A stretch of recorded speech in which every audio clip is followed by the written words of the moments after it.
All right, testing one, two, three. I don't know if this is working. If you guys can hear me, hopefully you guys can. I am Christ, I am disciple, and today is the 16th of the month of November, the second to last month of the year. The year is moving along really quickly. All praise be to the Most High God. The Most High God comes first, and we're gonna do a really quick stream, hopefully 10 minutes long. But we just want to talk a little bit about Restore the Snyderverse, and we're going to also talk a little bit about civil disobedience. We're going to talk about that, and we're really going to enjoy ourselves with this, and we'll keep it moving after that. First of all, this stream is sponsored by LIVE products. LIVE, live now. We are live now. There are a number of natural fruit drinks that this brand has. You can get flavors such as fruit punch, orange, grapefruit, sorrel, morby, and lime. LIVE products. Live now. We're live now. We also have in this line of products, we also have cleaning products. You can get fabric softener. You can get disinfectant, all-purpose cleaner, it's also known as. You also can get liquid detergent, and you can also get dishwashing liquid. Live, LIVE, live now. We're live now. Now, I want to go into some really wonderful pieces of information here. First of all, trending on X right now, as we speak, Zack Snyder is trending in entertainment yet again. Just more evidence that Restore the Snyderverse is something that you guys should really pay attention to. And he's trending because he had a couple of interviews and he said a couple of things. And we could talk about that some other time. We're not going to do that in this stream. This stream is dedicated to specific things. So I want to get that done out of the way. But if you guys haven't seen this in the previous stream, here is the Batman head I was talking about in the last stream where I didn't get to show you guys it. You just saw it on the cover thing. And look at the detail. This guy now, he really does find decent. That does look like Ben Affleck in the Batman mask. And of course, this Batman here is the BVS Batman, the Batman v Superman Batman. Oh, yeah. So that somebody's customizing the headpieces for Batman. And look how real that looks. Look how real that looks. That is Ben Affleck himself. Down to the eye detail. Look at the eye details. Remarkable piece of artwork. And you can get it by customization. As you can see there, OB Toys. Check them out. They're on Instagram. OB Toys. Check them out. They are able to customize your Batman, give you the best looking Batman head. A lot of work was put into that, so that's good stuff. And also, of course, I don't know if I actually showed you guys this. I know I streamed on it, but here is the Superman from Prime Studios. Okay, so this is, of course, evil Superman. He's in the black suit instead of the blue suit. And let me give you a nice little close-up here. This is him here with the lit eyes there. And here's the Batman head here. Look at the detail on that. It's really great. And this is also Superman. I'll give you a close-up, better view of him. It really looks like Henry Cavill. Look at that. It's beautiful, man. Yeah, so Prime Studios Hot Toys, they've been doing so many iterations of Zack Snyder's, either the Zack Snyder's Justice League or Batman v Superman or Man of Steel. They've been killing it with this. And these products just keep on flying off the shelves. Again, this is more for adults than it is for children. Look at that. It's a beautiful statue. And collectors all over the place are collecting these. All right. So now what I'm going to do is I'm going to spend a little time talking to you guys about civil disobedience and what's happening around the world. So let's get to that. By the way, I truly love this guy. Michael Jackson was so right when he said this. You know, he was murdered in, I believe it was 2004. He was murdered. And his tours, you know, I prefer Michael Jackson in the latter part of his life because he was saying so many things. And besides that album and that song, there's also the Earth song, and you guys really should pay attention to the Earth song. So it's so true about today. Today is not much different to yesteryear. And check out the Earth song. That's really dope. I just wanted to just shout out to Michael Jackson, who's dead now. But oh my God, this guy, I understood what he was saying. There's a scripture in the Bible saying, unless you'll be like little children, you cannot inherit the kingdom of God. And man, this guy used to chill out around kids because of their innocence, because of the welcoming nature about them, and he wanted to stay in a childlike state of mind. He wanted to stay not innocent necessarily, but in the sense of someone who's in tune with not just the world, but also in tune with the natural nature of things. And you get that from Michael Jackson. Anyways, I just wanted to shout out to Michael Jackson, who's dead and gone, but the man really had a serious impact on my life later on in his career when they were throwing all these scandals at him, and they just tried to discredit him because his music was so powerful. They tried to discredit him, and they tried to do it his entire life. He also did a great song. It doesn't matter if you're black and white, which is true. It's crazy, but it really is true. And it's not about the diversity even. Human beings in the core, the essence, the spirit of a man is really his mind. It's not his body is the physical part. His mind is the most important part, but that's another story for another day. All right, so now I'm gonna go across the Twitter here, and I really want you guys. This is gonna be great. So civil disobedience. So in New Zealand, the New Zealand Parliament was debating a bill that would make all New Zealanders equal, and the Maori immediately started a haka. New Zealand's parliament was suspended after the haka protest. And what this has to do, it's not about making them all equal. It's kind of a lie. It's really about the fact that all New Zealanders would have entitlement to the lands equally. And the haka, they don't want to give away their ceremonial lands.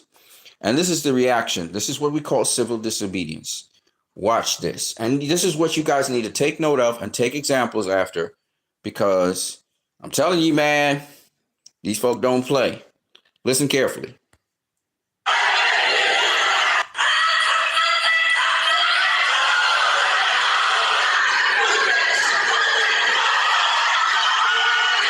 She just tore up the bill.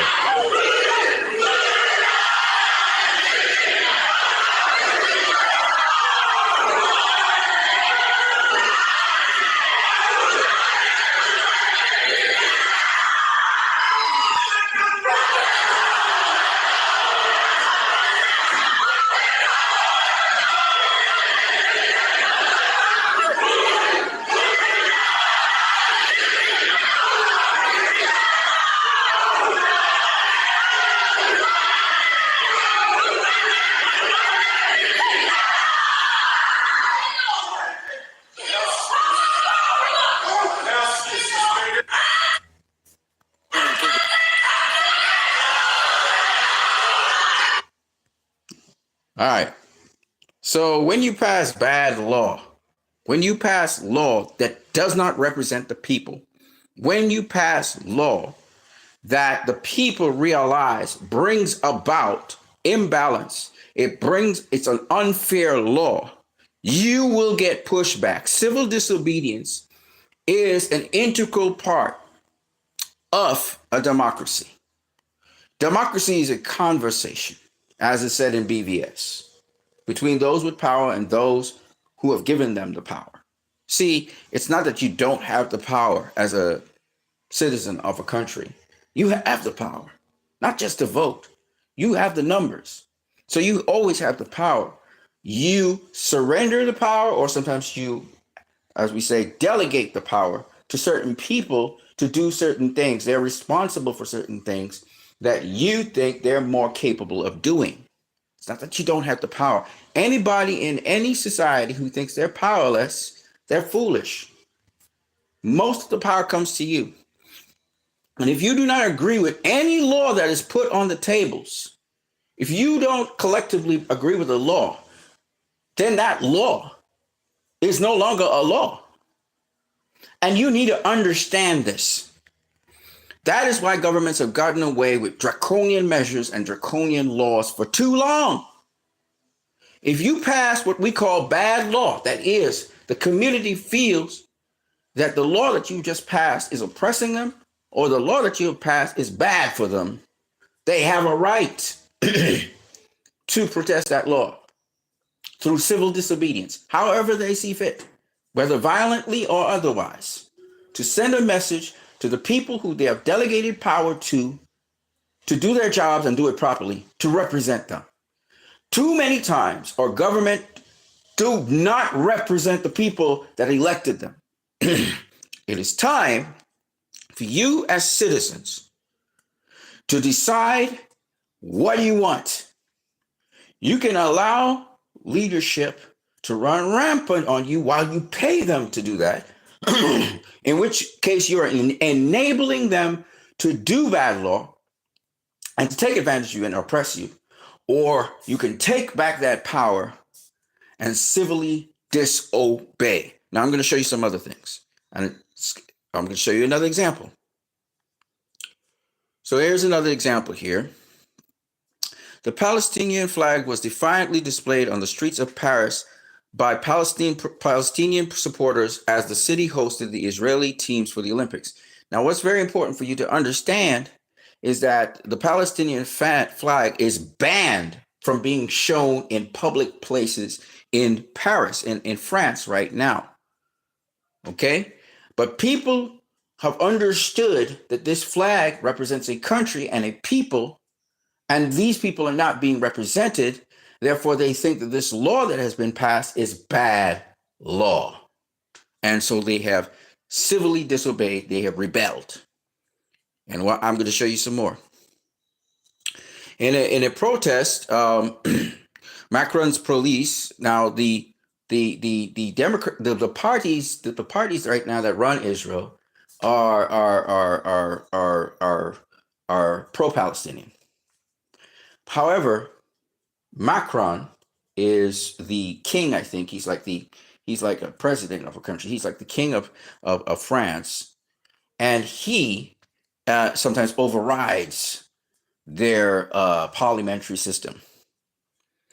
So he made this decree that the Palestinian flag is outlawed in France. Now, the police are ordered to take down only Palestinian flags, while flags from other countries are allowed to be displayed freely during the Olympic flame procession in Vitry-sur-Seine, France. So here they are taking action based on what Macron said.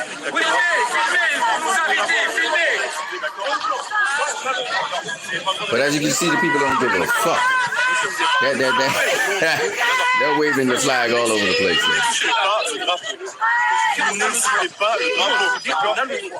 Et moi, je vous dis que vous n'avez pas le droit d'exhiber le drapeau. D'accord. Non, nous, on a les ordres. So the police officer is arguing with the guy that he has to take away the flag. And the other guy is like, why? Because he has orders. And the other guy is like, so you need to think with your brain. This is just a country. This is supposed to have a flag. And you know, Israel's trying to say the flag is Hamas. It's not Hamas. It's that Israel doesn't want a Palestinian state, and that they have influence over the heads of different countries, and they're running this agenda. Okay, here's some more. Today, French deputies attended the National Assembly session dressed in the colors of the Palestinian flag. So in the legal echelons of France, they're still supporting Palestine. Overwhelmingly, by the way, France elected a government that is pro-Palestinian, by the way. A French fan raises a Palestinian flag inside of the stadium. Now, in the stadium where, the Olympic stadium where Palestine was supposed to play Israel, a French fan raised the Palestinian flag. The truth is that the majority of Western society raises the Palestinian flag and supports this young free journalist. There are millions like him in the West. So what you're getting again is governments that do not represent the interests of the people. The people, and we're talking globally, The people globally are in support of Palestine. However, all of these oligarchs, whether it's Elon Musk, whether it's on X, whether it's the heads of YouTube and PayPal, all these corporate people, they support Israel. All the corporate governments, they support Israel. And they know Israel's committing a genocide. I'm going to go into so many examples here of their hypocrisy, the leaders, and that they do not align with the people. Okay? The French left is celebrating an unexpected victory, proudly waving the Palestinian flag, celebrating the clarity knows no boundaries. The French government's ban on raising the Palestinian flag in the stadium. A young man raises it anyway to the fascist match with Israel. That's called civil disobedience. Say free scout Palestine, then we go. Defying the protests in Amsterdam. Amsterdam defying demonstrations banned to send a clear message. So they actually continued to say free Palestine, and it continued to demonstrate even though the government of Amsterdam banned demonstrations in Amsterdam. This is again civil disobedience, and this time it's in and this time it's in Amsterdam, and they're telling the police, say free Palestine and we'll go. Okay, it's pretty funny.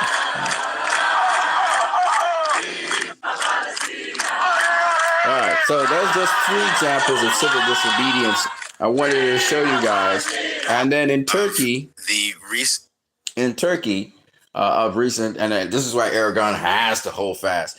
They were smuggling in Turkey goods and services to Israel.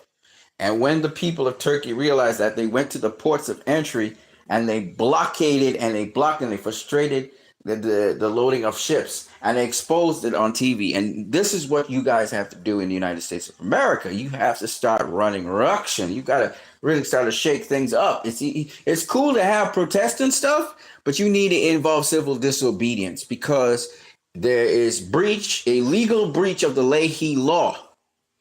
You guys should be in the courts, beating down the courts to put an injunction on the sales of arms to Israel by any corporate company. Any corporate company sending arms to Israel should be shut the fuck down.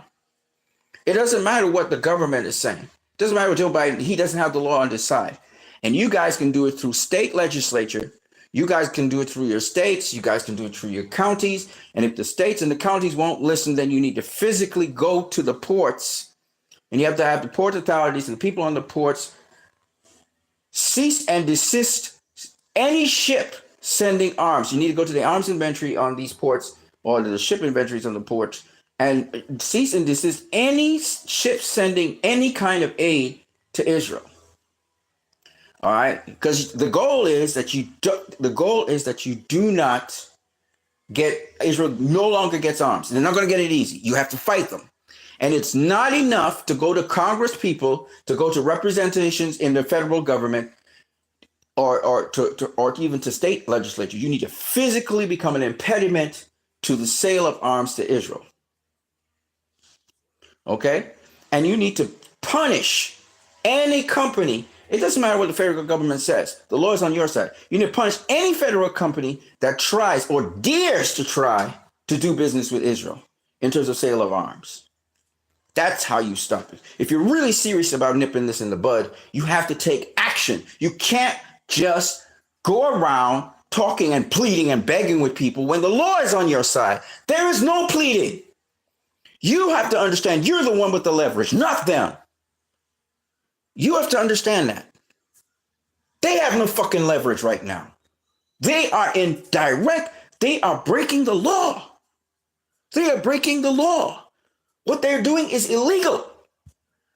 And you have to take it in your own hands, and you have to make sure they pay. Don't plead and beg with them. Don't plead and beg with them. Netflix has removed the Palestinian content from off of its programming. Do you know what I did to Netflix? I canceled my subscription. I canceled it. And I'll let Netflix know why I canceled it. You have power. You have power. You're not flexing it. You're not using it.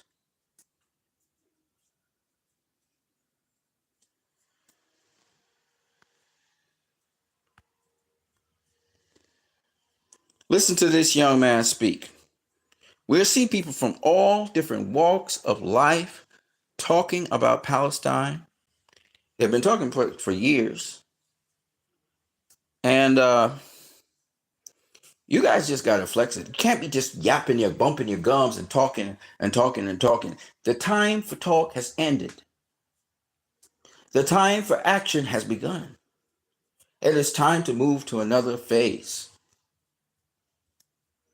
If you really want to see a ceasefire, if you really want to see the Palestinians get freed, you have to do more than just protest in the streets. You have to arm yourself with weapons. The law is on your side. That's weapon number one. You have to be systematic. You need to know in your individual localized state if they're on your side or not. I know the state of Minnesota is definitely on the side of an arms embargo. You have to find out if your state and the people of the legislature in your state favor an arms embargo. Then you need to also know what the popular opinion is on an arms embargo. So if you have support within your state, you can work with the state. If not, you have to work and organize with NGOs who support what you're doing, who can fund you, and then you need to take action. And if your state is near a port of entry or port of exit, then you need to take action. Find the inventories, find the companies that supply arms to Israel right now, and you need to stop it from happening. Through the law, through physical means, through boycotts, through strikes. People actually working in the company striking when they realize what's happening. People who are with unions striking. Whatever it takes to stop the flow of arms into Israel. And your international counterparts, your international buddies like Spain and people in other countries, they can take action at ports themselves. The idea is you're attacking the ports. You have to attack the ports. That's where the arms will be docked. You have to now compel countries to stop allowing U.S. military ships to dock in their port. You have to make it difficult for them to transship their arms to Israel. You have to block airports from shipping goods via air to Israel. Your campaign should be there. So if you really want to be effective at stopping it, you have to take action as civilians, as citizens of a country. Legally, because they're in breach of the law.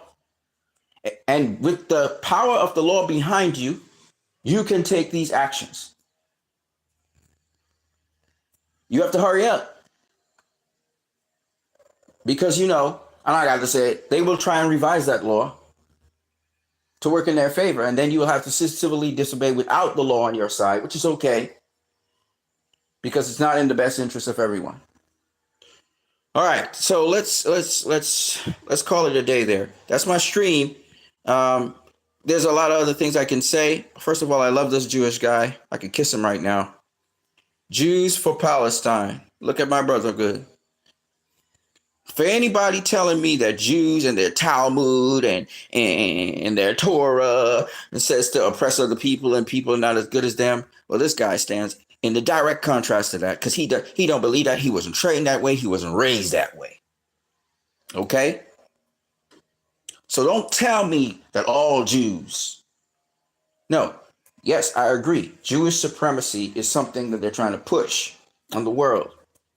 And some Jews interpret the Talmud and interpret the Torah as if everybody else is inferior to them, which is self-righteousness, was what Jesus was talking about. That's why you remember the Jews treated the Samaritans, who were not fully Jews, they were half Jews. They treated the Samaritans as if they were dogs. Let's not forget that. But look what they did to Jesus. They wanted Jesus crucified so bad, and they wanted Barabbas in exchange for Jesus. That's all I'm saying. So there are good Jews and there are bad Jews. And the Jews today who are committing all these atrocities, they are not just Jews, they are Zionist Jews. Zionists believe that there needs to be a repatriation back to Israel, and then the Messiah comes. That's what Zionist is. And there's a reign of Zion over the world. This is what they believe. And you have Christian Zionists who have a slightly different view. They believe that Jesus is going to come back, and Zion is going to be established. But in order for Jesus to come back, these things have to happen. You have to have an Armageddon, a big war in the Middle East. So they're trying to hasten that. So that's the Christian Zionists. The Jewish Zionists, by the way, the Jews don't like the Christians at all. They think they're garbage. But they kind of intersect in the sense that they know that Armageddon has to happen. And this is how it has to happen. So the Christian Zionists hasten that afoot as well. Okay? And the Christian Zionists believe that the Jews are the chosen people, at least the free evangelical ones. And they believe also that they will coexist with the Jews in Israel. And the state of Israel being formed, they believe, is by God. So this is the whole thing going on there. So you have Christian Zionists, you have Jewish Zionists, and then you have atheist Zionists. And you're saying, what the fuck? How can you have atheist Zionists? Well, because Theodore Herzl, who was the first founder of Zionism, one of the first Jewish Zionism, that is, a Polish European guy, Ashkenazi Jew, he came up with Israel needs a place to be called its homeland, and this is how, he's called the father of Israel's Zionism because of that. So the Israelis that you see today are a result of atheist Zionists, actually, who didn't believe in God, but said, since, there's this story about, God promised Israel this land and they would come back to it. He used that prophecy, even though he didn't believe it, to galvanize the Jewish people from, or at least the Ashkenazi Jews from Europe, to go back to the land of Israel.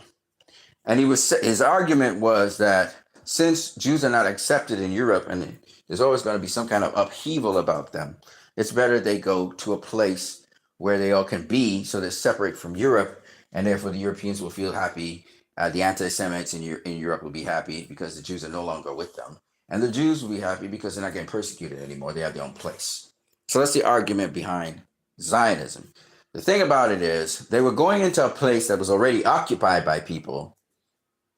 Therefore, if they wanted to have their own place exclusively for them, they'd have to kick those people out. So Theodor Herzl knew that from the beginning. And he knew that it had to be ethnic cleansing. Because Palestine wasn't a land without a people. That's bullshit. Palestine was a bustling place of commerce and a lot of farmers and farmland. We had the Berbers there. We had the Druids. We had the Arabs. We had the Jews. We had the, what are they called? Well, anyway, another type of peoples, okay? They all existed in that place. And everybody existed and lived together in a community. It was a commercial place where people did a lot of trade and bartering. And there's lots of camels and shit like that. You know how the Middle East looks. That's what it was. It wasn't a place where there were militant people and terrorists and all this bullshit that they talk. And it's a weird thing. The people who introduced terrorism to the Middle East, the bombing stuff that was going on, that bombing stuff started with the European Jews that came to Palestine. In fact, the famous one that we know about, the terrorist act, was the bombing of the King David Hotel, so that the British would leave and the Israelis, or the people who would later become Israelis, would be able to push into, bully the United Nations to get their own land. Because it was promised to them by Lord Balfour, who promised Mr. Rothschild back in the late 19th century. So they were pushing towards that. Okay, so this is something that happened long before there was World War II, Lord Balfour promised Lord Rothschild that Israel would get a piece of land. A British racist guy promised a Jewish tycoon this, an oligarch. So the oligarchs seem to always play a role in how things go. Okay. Anyways, that's what I got for you guys. As to the anti-Zionistic Jews, that's what they call them. I just wanted to just say one time that no matter if they're Zionists or not, if they are advocates for ceasefire right now, and if they're advocates for Palestinians having their own homeland or a place where they can be equally treated as equals, then I couldn't care less if they were Zionists or not. They're on our side. Okay? So, of course, Zionists, they don't know it. Some people are very ignorant. They don't realize that, hey, if you're a Zionist, it means you want a place where only Jews could be. They're predominantly the people, and that's not possible, you know. So, unless you can find somewhere that's just deserted, you know, and you just populate, like maybe you go into the Sinai Desert, or you go into, say, the Sahara Desert, maybe, and you form your country there. You know, that's a place where hardly anybody is, but there are still people there. There are migrants there. There's the Berbers there. You know what I mean? So you have to understand that there are different people, and you know what? Who else is important that people forget about? The Kurds. You have the Kurds also that lived in Palestine. You have the Kurds that lived in Iraq. You have the Kurds that lived in Palestine. See, there's all these different peoples. They don't tell you this. They say, hey, Arabs, Arabs, Arabs. Don't get me wrong. The Arabs are very important people in the history of the world. If you don't know, the Arabs are the people who are responsible for algebra and for our numeric system. The numbers you got, 1, 2, 3, 4, 5. Yeah, the Arabs. Those exact words.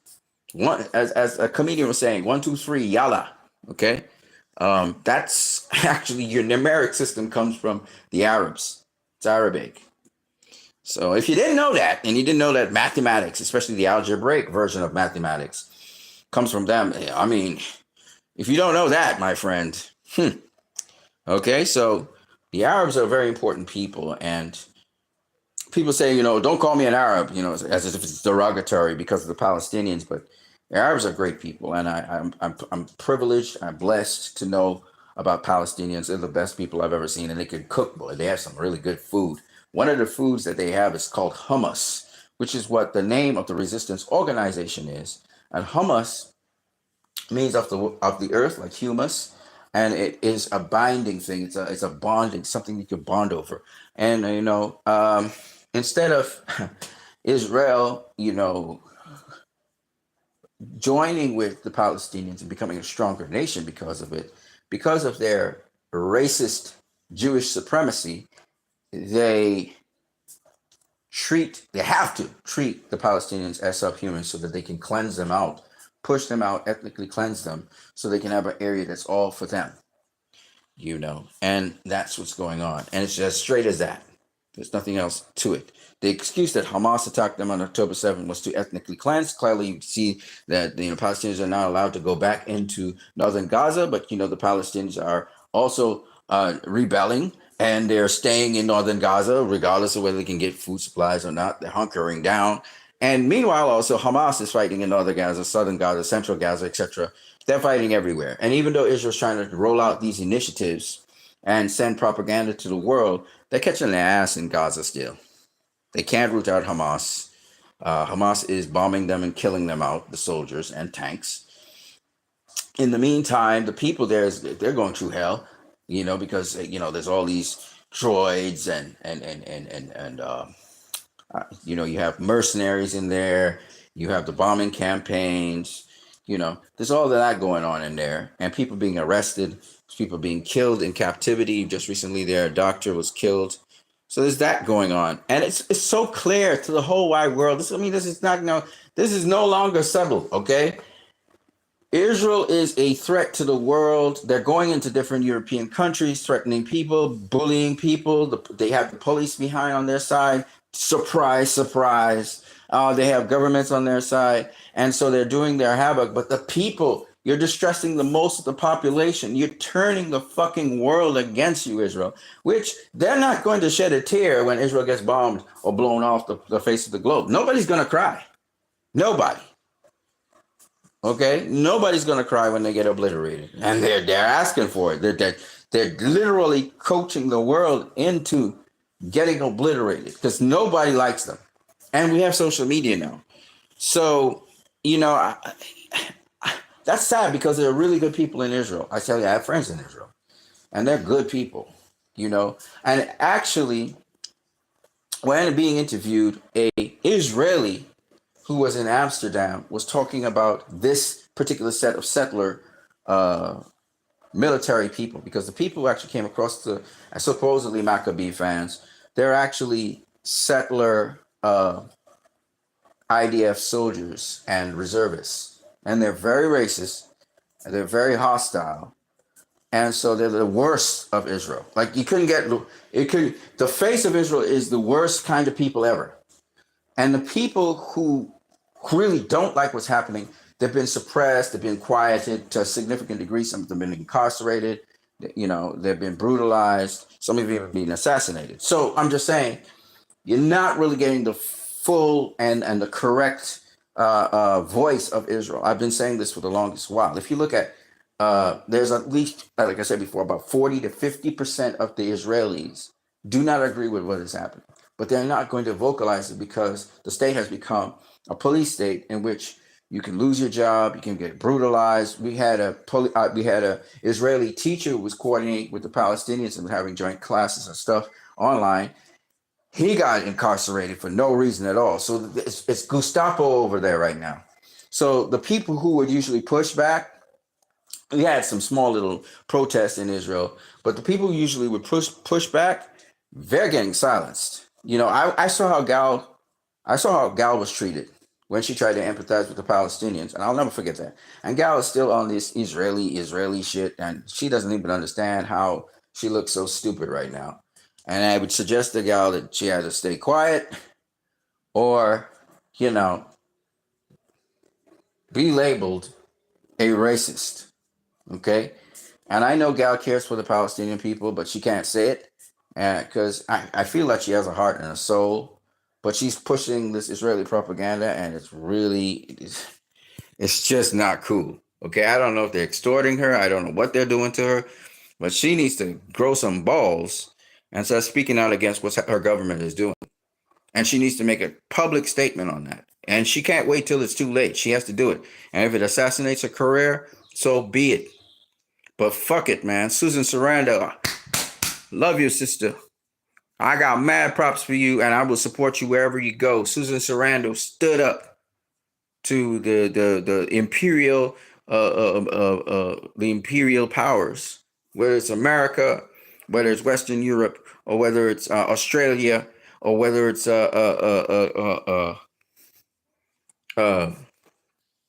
whether it's Israel. She stood up to them, and she called it for what it is. Angelina Jolie, add props to you, sister.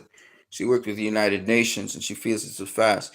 These people stood up and they said what they're supposed to say. And listen, we got to say what it's supposed to say. If some of y'all would grow some fucking balls and start talking more and not being intimidated by these goons, these thugs, things will happen even faster. Y'all need to grow a fucking pair. You want to live in a fascist state? You want to live in a fascist world where a tyrannical dictatorial rulership happens? Then grow some balls then. And speak on this. Okay? I said enough. I'm gonna catch you guys later. Don't forget to smash the like button, people. I need y'all to grow up here, man. Y'all need to grow up here and just say what it is. It's better to live a life in jeopardy of your life than to live a life of compromise, man. Where you always looking over your shoulder, you can't say what you need to say. We got freedom of speech right now. Exhaust it. You know what I'm saying? I got one more thing I gotta show y'all. I don't know if I have it, but I'm gonna look.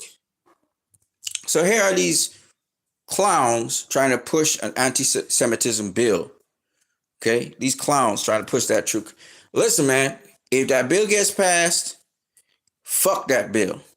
Y'all continue to do what you're doing. In fact, intensify on it. Double down on the shit. You know what I'm saying? Don't let these people intimidate you. They passing bad law. That is not good law. Anti-Semitism is not that.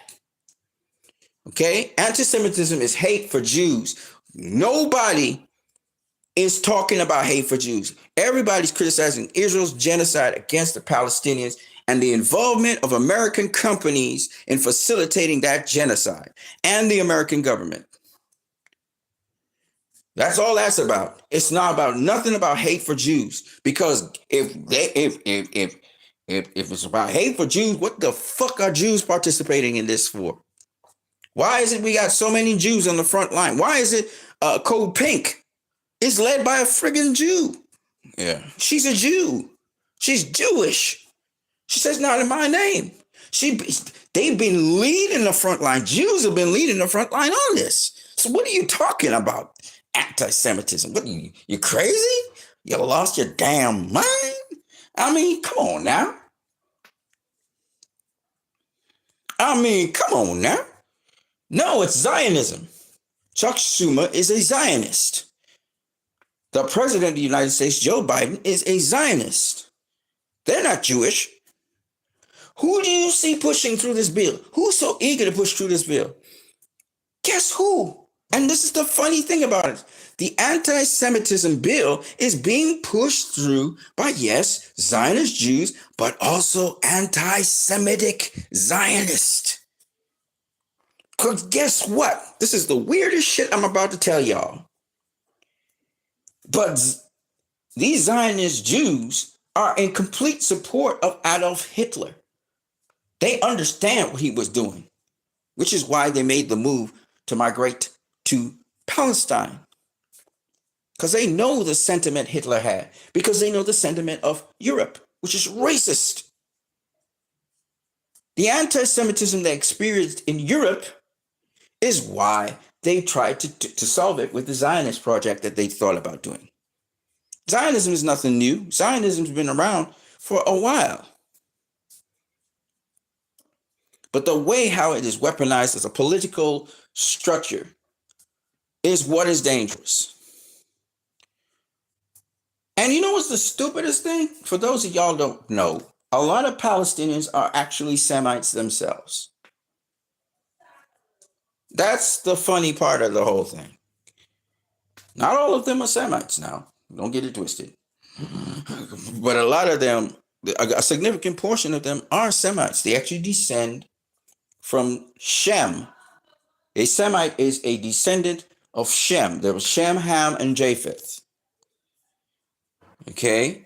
So any children of Shem are Semites. Okay?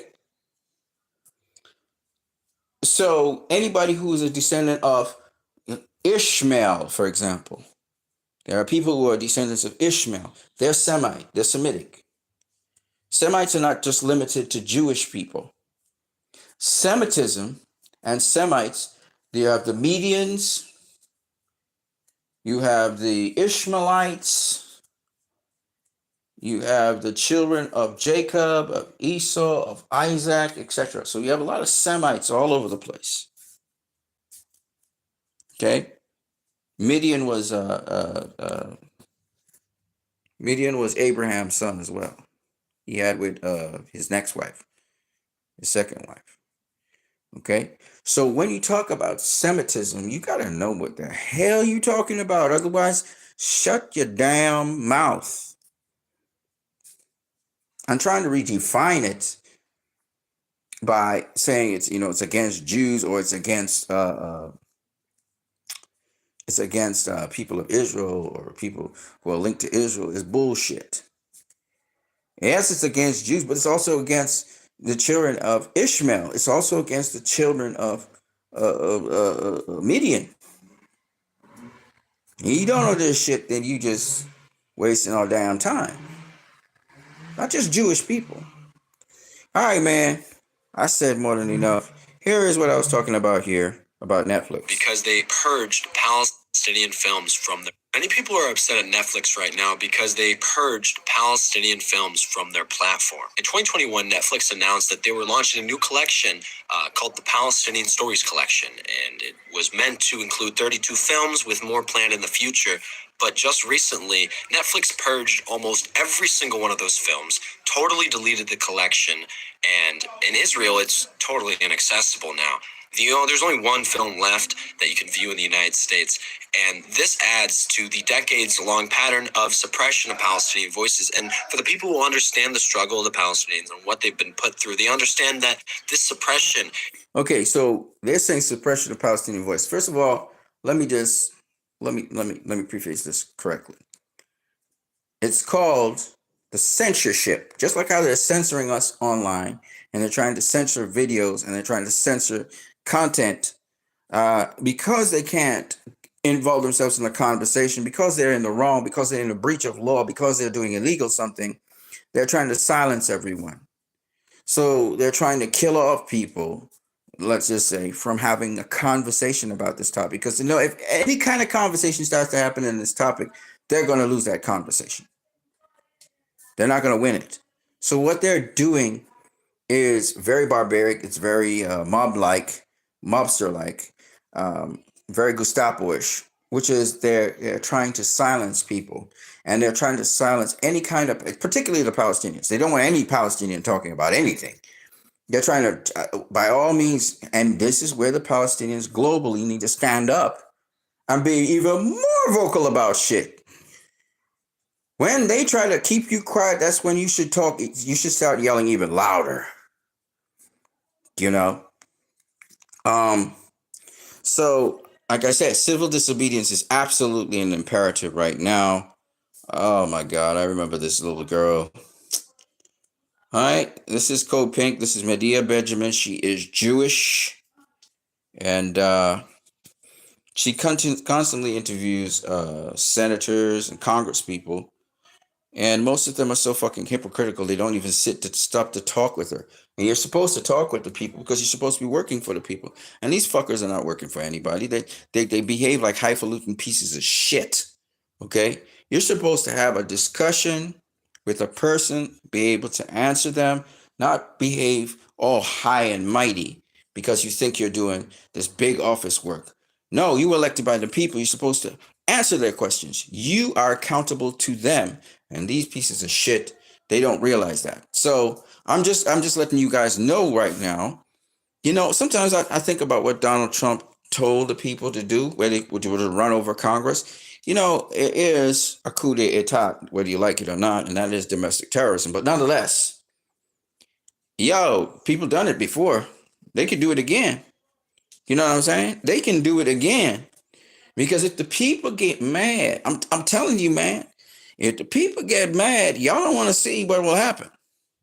Because they're counting on the military to support them. They're counting on the National Guard to support them. What if people realize that they're just part of a programming and they need to think for themselves? What happens if the National Guard, the military, and the people come together and say, fuck this, and take out the people in power and press a reset button? There's nothing they can do. Okay, so this highfalutin piece of shit right here, he's lucky. He's talking to Miss Medina. He doesn't understand what's brewing underneath that. He doesn't understand how individual states could just suddenly say, we're going to just secede from this shit. We're not no United States no more. The federal government's playing the ass. Okay, that could easily happen. And it's a delicate balance.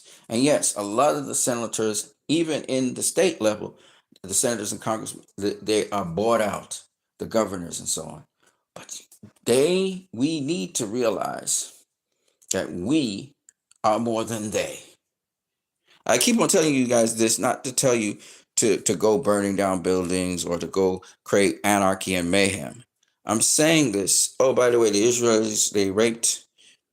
They keep on taunting people about rape, and then they raise the flag. You're such a fucking asshole. You're saying what you represent. You represent vile shit. That's what you don't even realize that. The Palestinians, they're very resilient. They're up in the north, again, resettling and doing their thing. Look at my boy here in the ruins. I don't want to mention him too much because I don't want them to assassinate him. American soldier said this about the Iraq war. I didn't think Iraqis as humans, says a U.S. soldier who raped a 14-year-old girl before killing her and her family. See, Israel didn't just get this in the void. They learned this from America.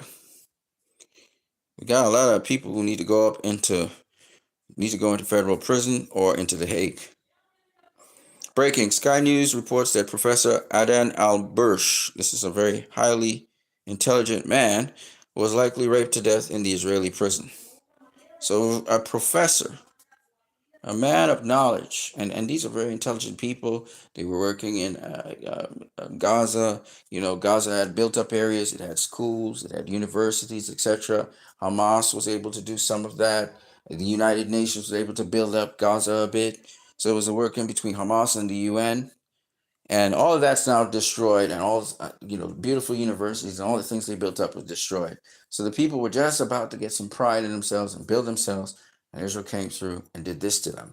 Now you will say, well, Hamas attacked and blah, blah, blah, blah, blah. No, Hamas went on an operation, and they brought back hostages, and they were trying to barter it. Okay? And to be honest with you, the attack on Lebanon, the attack on Gaza is typical of Western nations. They bomb a lot of shit. They use a lot of bombing campaigns. Everything's a bomb, bomb, bomb, bomb. And it's a lot of damage. They know they kill a lot of civilians. The people who suffer most in these wars are civilians. The military combats, not so much. Because the military combats are used to war. They're prepared for war. It's the civilians that suffer the most. And Israel and the United States of America have done bombing campaigns to literally beat down the population, to terrify the population of these countries, supposedly to encourage them to not even have their leadership or anybody in there fall out of line. We'll do this to you. But they don't realize it just creates more of a resolve for these countries to resist. It always backfires, because when you try to use might against people, they'll push back. But if you try to persuade them with encouragement, you win them over in terms of trust, you build relationships with them, and they realize you can be a source of help to them, they're more than likely to do what you want them to do. And see, look at the defiant language here by Aisha. We won't be silenced. We won't be intimidated. Say with me, free Palestine. The guy's slinging a rock at a tank without feet and everything. I'm trying to tell you guys that this thing could over tomorrow, but it's not going to over tomorrow. Realistically speaking, you guys have to make it happen. It's not up to your governments anymore. You have to create that arms embargo. You have to disrupt the movement of arms to Israel. I don't care what sale happened. The transaction, as far as we're concerned, is illegal. That empowers you to do what you're supposed to do under the law. And it's time you guys take this to the courts, because what the U.S. government is doing is illegal. You guys need to get the courts to come on your side. You need to get legal certification. And after you get legal certification, you need to take action. You need to get warrants. You need to be able to put companies before tribunals. You need to make it happen. And you can. All right. Oh, President Ibrahim Traore of Burkina Faso has survived another assassination attempt. Obviously, this is CIA, Mossad-led, some sort of intelligence agencies, probably multinational intelligence, international intelligence between France, England, Germany, and the U.S., the U.K. as well. So they're probably trying to take out this guy because he's speaking up and he's stabilizing the country. So watch out, Burkina Faso. They're coming for your guy, but you all need to protect him and defend him. So many assassination attempts against so many leaders. They got Gaddafi out of there. So they almost got Assad out of there. They destabilize Syria in this war, non-stop war in Syria.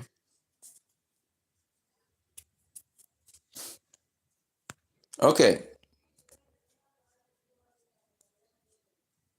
Yeah, this is the Hannibal directive. But I covered enough here. Like I said before, and Sabi Sands has picked it up. Sabi Sabs on YouTube. Biden was working in tandem with Donald Trump.